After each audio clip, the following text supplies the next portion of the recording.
Lo siguiente es distribuido por la llamada Period Boring Call. Esta es la versión en audio de nuestro boletín informativo de diciembre 2009. El artículo destacado de este mes titulado La cuna y la cruz estaba escrito por nuestro fundador Dave Hunt. Gracias por escuchar. Otra fiesta de las Navidades se avecina. ¿Por qué las Navidades se celebran el 25 de diciembre si no es posible que Jesús haya nacido en esa época del año?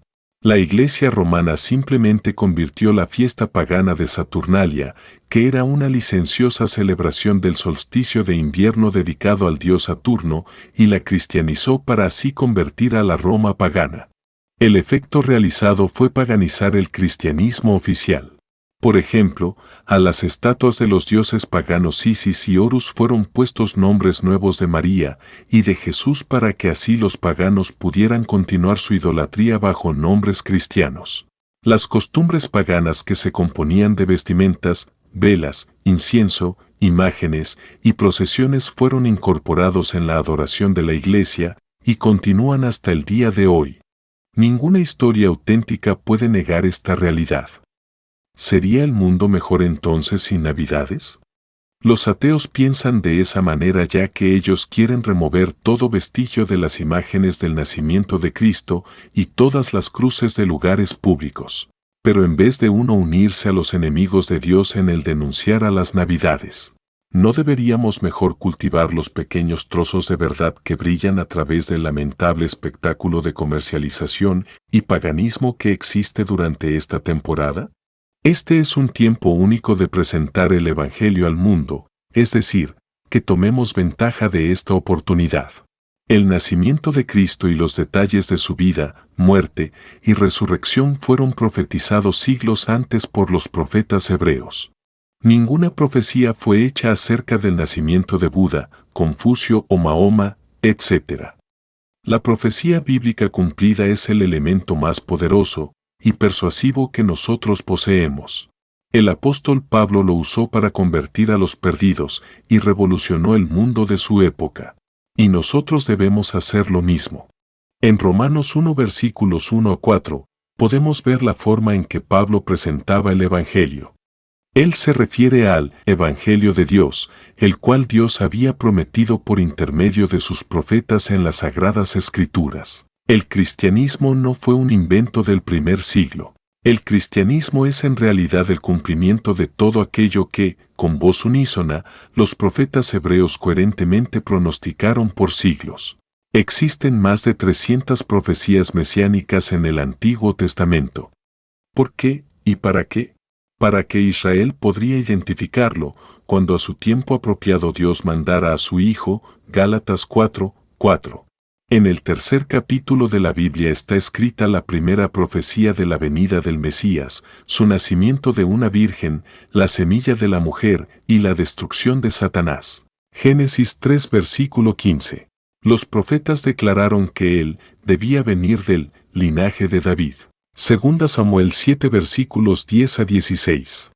Salmo 89 versículo 3 y 4, Jeremías 23 versículo 5, y que reinaría desde el trono de David. Para probar que Jesús cumple con este criterio, los evangelios de Mateo y de Lucas empiezan con la genealogía de José y de María. Habiendo rechazado a Jesús, los judíos todavía esperaban por la venida del Mesías, pero ellos esperaban en vano. La promesa del Mesías fue cumplida. Malaquías 3 versículo 1. Cuando él comenzó a echar fuera a los que vendían y compraban en el templo. Marcos 11 versículo 15. La destrucción del templo 38 años más tarde en el año 70 después de Cristo hizo imposible durante los 1923 años restantes para que cualquier otro Mesías tratara de cumplir esa profecía. Además, todos los archivos genealógicos se perdieron en la destrucción del templo. Es decir que, un futuro Mesías no va a poder probar su necesaria descendencia de David. Aunque sí es cierto que pronto el templo va a ser reconstruido. Y en vez que el templo sea purificado, como lo hizo Jesús, el anticristo lo va a profanar con su imagen y va a forzar al mundo a que lo adore como si fuera un dios, el cual Se sienta en el templo de Dios como Dios, haciéndose pasar por Dios. 2 Tesalonicenses 2, 4. Jacob profetizó, no será quitado el cetro de Judá, hasta que venga el Mesías, Silo. Génesis 49 versículo 10. Poco tiempo después del nacimiento de Cristo, aproximadamente en el año 7 después de Cristo, el cetro fue quitado cuando los judíos perdieron el derecho de hacer cumplir la pena de muerte. Por lo tanto, después era ya demasiado tarde para que el Mesías viniera. Sin embargo, por la gracia de Dios, el Mesías ya ha venido, y Él vendrá otra vez para rescatar en Armagedón a aquellos quienes lo rechazaron por primera vez. Ellos lo conocerán por las marcas del Calvario, y me mirarán a mí, a quien traspasaron. Zacarías 12, 10. Habiendo partido ya el cetro de Judá, Cristo, en vez de ser apedreado por los judíos, fue ejecutado por los romanos, que su pena máxima era la crucifixión. Y así se cumplió aún otra profecía. Me han traspasado las manos y los pies. Salmo 22 versículo 16. Pero regresemos a la cuna. Augusto César no tuvo la más mínima idea del efecto que su edicto iba a tener cuando decretó que se levantara un censo en todo el imperio romano. Lucas 2, 1. Ese decreto trajo a José y a María a Belén a tiempo para el nacimiento de su primer hijo, es decir que María tuvo otros hijos, en cumplimiento de Miqueas 5 versículo 2. Pero tú, Belén, de ti me saldrá el que será Señor en Israel. ¿Qué profundidad de significado podemos encontrar en una simple afirmación?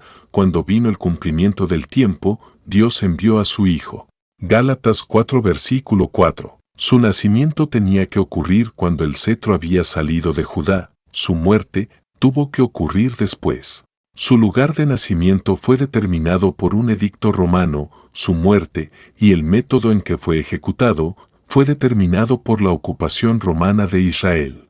Él tuvo que haber venido antes que el templo sea destruido junto con todos los archivos genealógicos.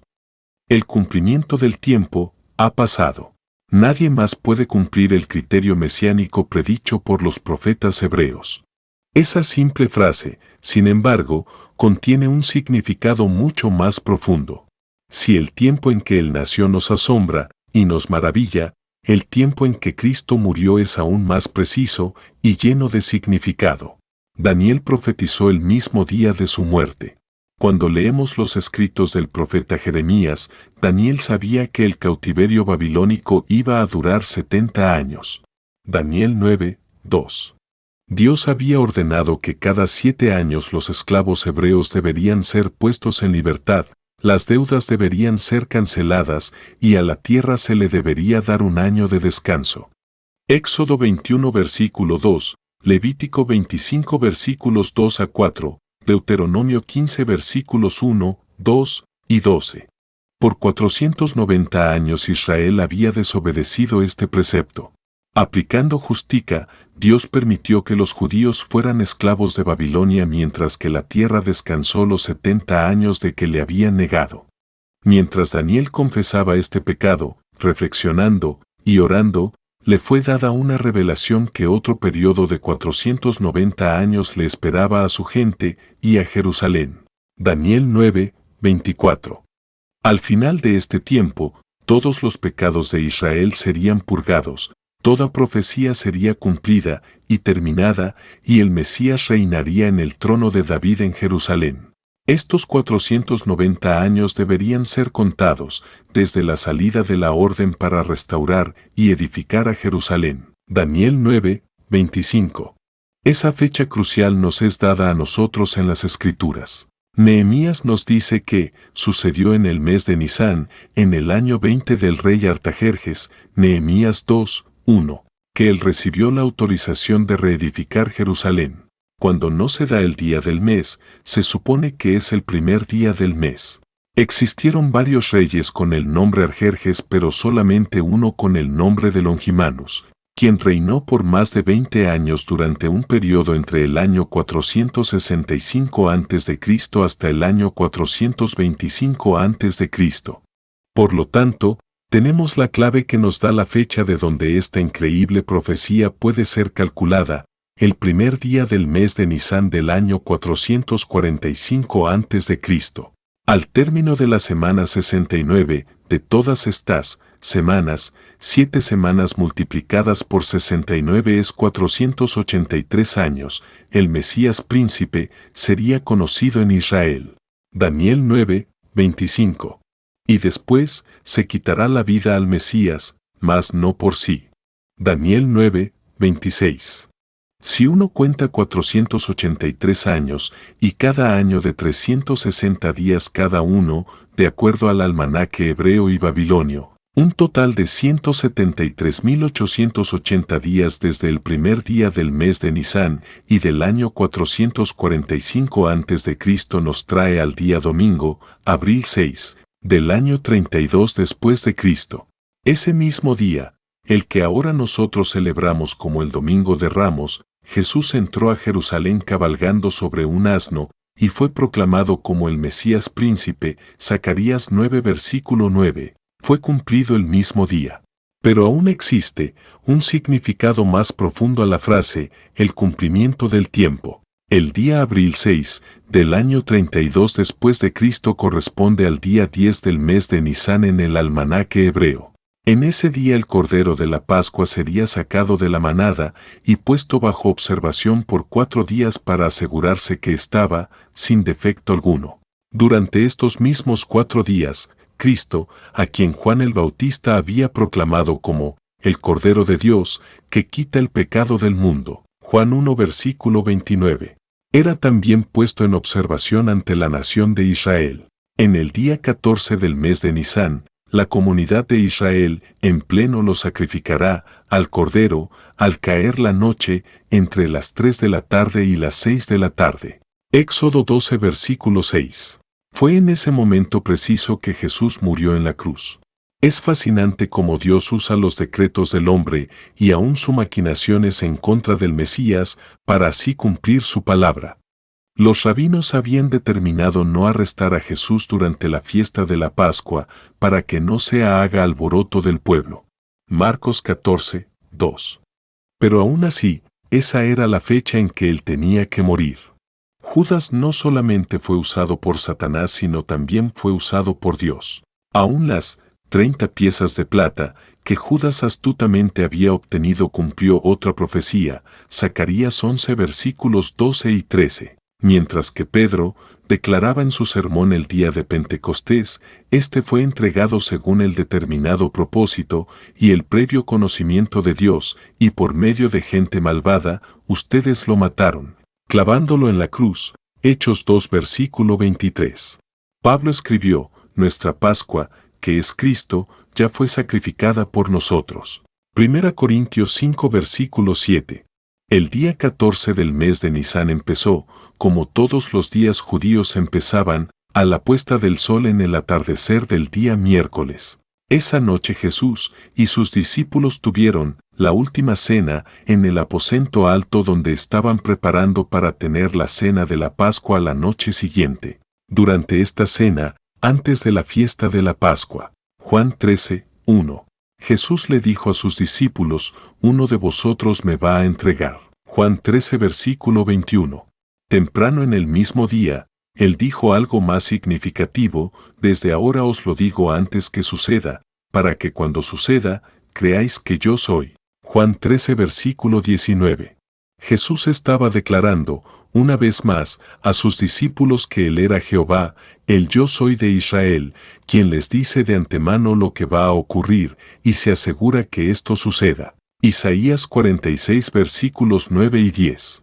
Arrestado por las tropas dirigidas por Judas esa noche en el jardín de Getsemaní, Cristo fue llevado secretamente al palacio de Caifás, el sacerdote supremo. Después de una parodia de juicio, con testigos falsos llamados apuradamente y reunidos después de la medianoche, Cristo fue condenado a muerte mientras que venía el amanecer del día siguiente. Poco después, el gobernador romano, Poncio Pilato, fue notificado de la emergencia. Llevándolo apuradamente por las calles secundarias de la ciudad, el prisionero fue recibido en la hora tercera. Marcos 15, 25. Acerca de las 9 de la mañana del día 14 del mes de Nisán. Por todo Israel estaban las preparaciones para matar al Cordero de la Pascua, que iba a ser comido esa noche. En la ciudad de Jerusalén había mucha gente, y también mucho alboroto, y había algo excitante en la atmósfera. Consciente de las relaciones públicas, Pilato consultó a sus siempre volátiles ciudadanos para que ellos decidieran el destino del prisionero. Incitados por los rabinos, la multitud que clamaba por sangre dio rienda suelta a sus instintos hacia aquel quien milagrosamente había sanado y alimentado a tantos de ellos. Crucifícale, crucifícale. Lucas 23 versículo 21. Su sangre sea sobre nosotros y sobre nuestros hijos. Mateo 27 versículo 25. El eco del horrible clamor se pudo escuchar a través de las angostas calles de Jerusalén. Poco antes del mediodía, los soldados habían terminado con su vicioso y depravado deporte. Jesús, azotado y golpeado hasta el punto de ser irreconocible, fue llevado a través de la frenética y chillante muchedumbre afuera de la ciudad al lugar de la calavera. Marcos 15, 22. Al mediodía, aquel quien Jerusalén, en cumplimiento de la profecía, había aclamado el domingo anterior como su esperado Mesías, estaba ahora colgado, desnudo, en vergüenza y en agonía, en una cruz, en medio de dos ladrones. El hombre había crucificado a su Creador. Ángeles reaccionaron en pleno horror y el sol escondió su faz. Durante las 3 horas siguientes de aquel jueves en la tarde, la tierra se oscureció misteriosamente. Mateo 27 versículo 45. Cuando Dios cargó en él el pecado de todos nosotros, Isaías 53 versículo 6. ¿Jueves? ¿No fue Viernes Santo? Por supuesto que no. Jesús mismo había dicho, porque como estuvo Jonás en el vientre del gran pez 3 días y 3 noches, así estará el Hijo del Hombre en el corazón de la tierra 3 días y 3 noches. Mateo 12 versículo 40 y Lucas 16 versículo 22. El Evangelio incluye la declaración que Cristo resucitó al tercer día. 1 Corintios 15 versículo 4. Obviamente, si Cristo hubiera sido crucificado el día viernes, no hubiera sido posible que él hubiera estado 3 días y 3 noches en la tumba hasta el domingo en la mañana. Se nos ha dicho específicamente que el ángel removió la piedra al amanecer del primer día de la semana. Mateo 28 versículo 1. La tumba ya estaba vacía en ese entonces, así que Cristo ha debido haber resucitado antes del amanecer. Y aún así, el mito del Viernes Santo durante la crucifixión persiste, con mucho ritual y dogma elaborado encima de tal obvia equivocación. Sabiendo esto, tenemos suficiente evidencia de lo que la Iglesia romana ha manufacturado y promovido acerca de esta mentira para también poner en duda el resto de su doctrina, a la que afirma con igual dogmatismo. ¿Y qué podemos decir de los protestantes que, por millones, aceptan deseosamente este error? ¿Miércoles, jueves, viernes, es eso realmente importante? Por supuesto que sí. El día de la crucifixión de nuestro Señor es de suma importancia. Si Cristo no pasó 3 días y 3 noches en la tumba, entonces quiere decir que Él mintió.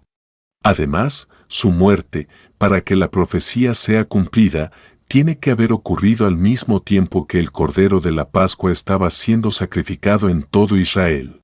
Es una realidad astronómica que el día 14 del mes de Nisán del año 32 después de Cristo fue el día jueves.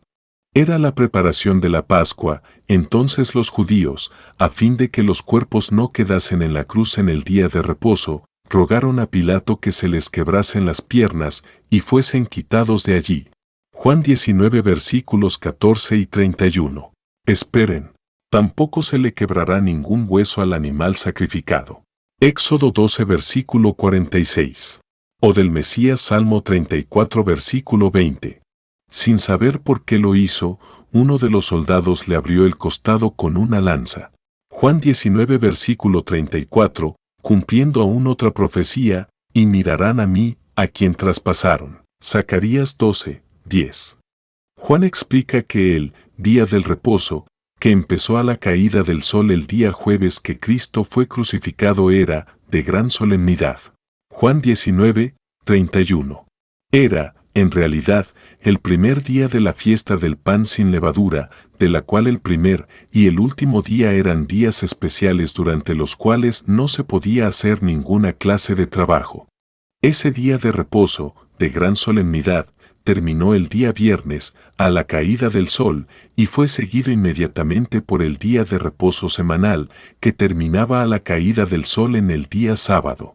Por lo tanto, 2 días de reposo tomaron lugar después de la muerte de Cristo, impidiendo que las mujeres vinieran a la tumba hasta el tercer día, que era el domingo en la mañana. Los rabinos pensaron que al crucificar a Jesús podían probar que él no era el Mesías. En realidad, eso fue una prueba más que él era el Mesías. El haber tomado sus vestimentas como souvenir, el haber sorteado su túnica y haberle dado vinagre para beber, los soldados sin pensarlo añadieron más prueba al cumplimiento de aún más profecías. Salmo 22, 18 y Salmo 69, 21.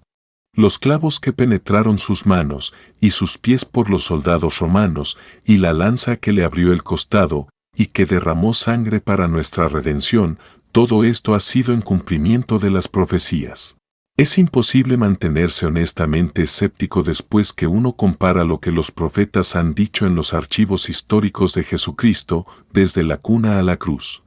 La prueba de la resurrección, que vamos a dejarlo para otra ocasión, es aún más poderosa. Tenemos razones muy sólidas para mantener nuestra fe en Cristo. El poseer conocimiento de las realidades aumenta nuestro gozo y nos da valor para presentar el Evangelio con audacia y con convicción. Gracias por sintonizarnos. La llamada Verie Doporin Co. TBC. Por favor visite nuestro sitio web doporinco.org para acceder a nuestros archivos de radio en inglés que se remontan a 1999 y a nuestro boletín informativo en español que se remonta a 2004. También tenemos traducciones al español de algunos de nuestros libros. Tenga en cuenta que la mayoría de nuestros libros en español son gratuitos. Por favor descarga nuestra aplicación y escucha gratis. Gracias por sintonizarnos. Esperamos que puedas visitar nuestro sitio web donde encontrarás una amplia variedad de temas. Hasta entonces, te animamos a escudriñar las Escrituras diariamente las 24/7.